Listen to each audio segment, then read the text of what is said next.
ஹாய்ங்க. இந்த மழைக்கு சூடான முட்டை வறுவல் செஞ்சு சாப்பிட்லாம், அது தோசைக்கல்லில். ஸோ ரொம்ப டேஸ்ட்டாக இருக்கும். ஒரு ரசம் மட்டும் வச்சுட்டு இந்த முட்டை வறுவலோடு வச்சு சாப்பிட்டிங்கன்னா அவ்வளோ சூப்பராக இருக்கும். ஸோ இப்போ வாங்க இது எப்படி செய்யலாம் அப்படிங்கிறத பார்த்துடலாம். ஸோ அதுக்கு வந்து ஒரு 2 பெரிய வெங்காயம் எடுத்துக்கோங்க. அதை வந்து நல்லா ஸ்லைஸாக கட் பண்ணிக்கோங்க. இப்போ ஒரு தோசைக்கல்லில் போட்டுட்டு நம்ம கட் பண்ணி வச்சுருக்க வெங்காயம் போட்டு ஒரு 2 ஸ்பூன் எண்ணெய் விட்டுக்கோங்க. அந்த வெங்காயம் வந்து நல்லா ப்ரௌன் கலரில் வர வரைக்கும் நல்லா வதக்கி விட்டுருங்க. இப்போ இதுக்கு தேவையான உப்பு சேர்த்திக்கோங்க.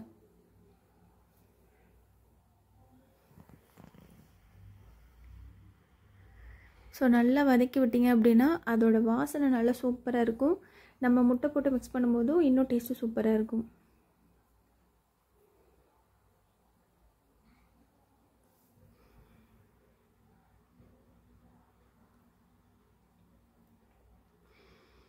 ஸோ அவ்வளோதான். அந்த வெங்காயத்தோட கலர் நல்லா சேஞ்ச் ஆகிற மாதிரி இருக்குது பாருங்கள்.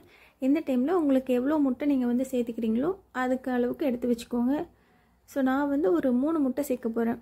அதனால இதை வந்து ஒரு 3 பார்ட்டிஷனாக பிரிச்சுட்டு அதுக்கப்புறமா உள்ளே சேர்த்திக்கோங்க. ஏன்னா மொத்தமாக நம்ம சேர்த்திட்டோம் அப்படின்னா அந்த முட்டைலாம் டக்குன்னு அந்த மாதிரி ஒட்டிக்கும். ஸோ அதனால் 3 பார்ட்டிஷனாக பிரிச்சுட்டு அதுக்கப்புறமா ஒவ்வொரு இதுலேயுமே ஒரு முட்டை ஊற்றிக்கோங்க.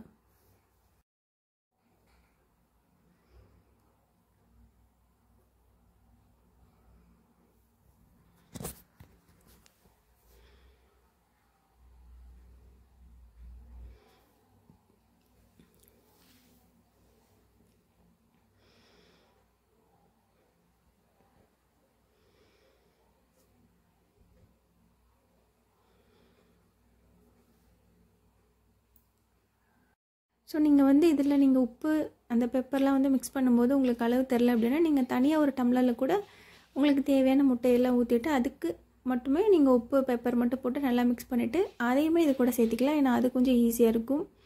பட் இப்படி பண்ணோம் அப்படின்னா இதுவுமே ஒரு மாதிரி டேஸ்ட் இருக்கும்.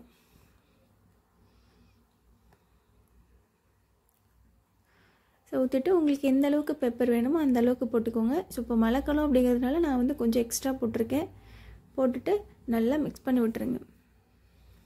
ஸோ சிம்மில் வச்சு பண்ணுங்கள். இல்லை அப்படின்னா முட்டை வந்து அடியில் சீக்கிரம் ஒரு மாதிரி வெந்துடும். ஸோ மேலே இருக்கிறதெல்லாம் அப்படியே இருக்கும். அதனால் மீடியம் ஃப்ளேமு இல்லை சிம்மில் வச்சுட்டு கூட பண்ணிக்கோங்க. நல்லா கொத்தி விட்டுருங்க. அந்த கொத்து பரோட்டா மாதிரி நல்லா கொத்தி விட்டுருங்க.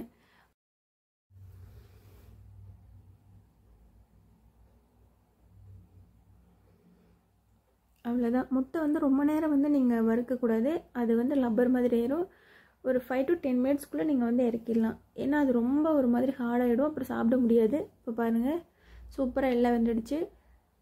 ஃபைனலாக இன்னும் கொஞ்சம் இறக்க போகிறதுக்கு முன்னாடி கொஞ்சமாக பெப்பர் தூவிக்கோங்க. ஸோ அது இன்னும் அப்படியே ஃப்ளேவர்ஃபுல்லாக இருக்கும். தூவிட்டு கொஞ்சோண்டு கருவேப்பிலை மட்டும் அப்படியே மேலால் ஃப்ரெஷ் கருவேப்பிலை இருந்தது அப்படின்னா இன்னும் சூப்பராக இருக்கும் அந்த வாசனை. ஸோ மேலால் தூவிட்டு அவ்வளோதான். உடனே வேறு ஒரு பிளேட்டுக்கு மாற்றிடுங்க. ஏன்னா கல்லோட ஹீட்லேயே வந்து அந்த முட்டை வந்து இன்னும் கொஞ்சம் ஹார்டாகிடும். ஸோ உடனே நீங்கள் வேறு ஒரு பிளேட்டுக்கு மாற்றிடுங்க.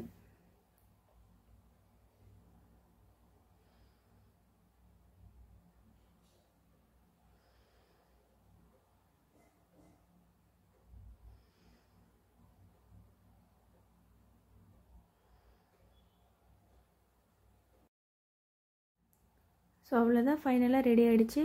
நல்லா கமன்னு சூப்பரான முட்டை வறுவல் ரெடி. நல்லா சூடான சாதத்து கூட கொஞ்சோண்டு அப்படியே மிளகு ரசம் வச்சு சாப்பிட்டுட்டு இந்த பொரியல் அப்படியே தொட்டு சாப்பிட்டிங்க அப்படின்னா அவ்வளோ சூப்பராக இருக்கும். அது இந்த கிளைமேட்டுக்கு சான்ஸே இல்லை. கண்டிப்பாக ட்ரை பண்ணி பாருங்கள். எப்போ வேற ஒரு பிளேட்டுக்கு நம்ம மாற்றிடலாம் வாங்க.